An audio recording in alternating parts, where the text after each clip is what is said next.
Hi, I'm Rachael Lloyd and I'm an Associate Solicitor at Michelmores.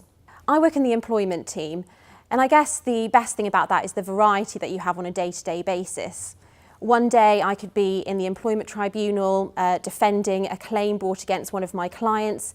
The next day I could be managing the exit of a high-profile employee from another business. I think that particularly my area of law likes to keep you on your toes. Sometimes I get work in at the last minute that has to be turned around within 24 or 48 hours.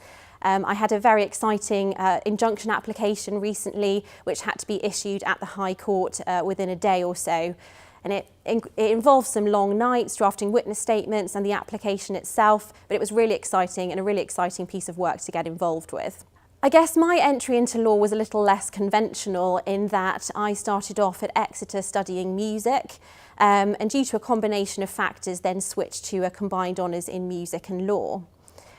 When I graduated in 2008, I still wasn't sure whether law was for me, but I went out and got a lot of legal work experience and also enrolled on the LPC.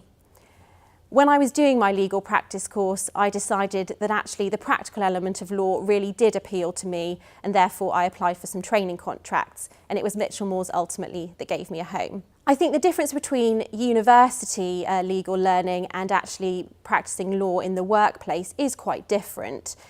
On your undergrad course, you deal a lot with the theory of law and the history and how laws developed. In practice, you only need to know the law as it is up to date, and you need to deal with a lot of different factors as well as the strict legal position. For example, commercial considerations of your client, cost implications, and juggling the demands of various different partners and clients themselves. I think it's a much more exciting world to be in though, and it's really great to be able to solve practical legal problems every day for clients that are sometimes national and international.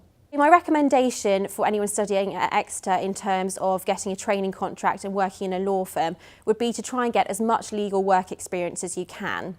It doesn't need to be a massive firm, it doesn't need to be a Magic Circle city firm, it can be your local high street firm, but putting that kind of thing on your CV really shows a commitment and dedication to the law, which is what law firms will be looking for. Don't forget your extracurricular activities such as any sports teams or music things that you've been involved with, as these can show clear transferable skills to your application. I made quite a lot of my musical interests in my applications and in my interviews, as I felt that those skills show dedication and commitment to learning and development. Having a degree from Exeter University in law will obviously give you a great start in applying for your training contract. It's a very well thought of degree, and I'm sure that every law firm will look at it as a positive, and really the world's your oyster.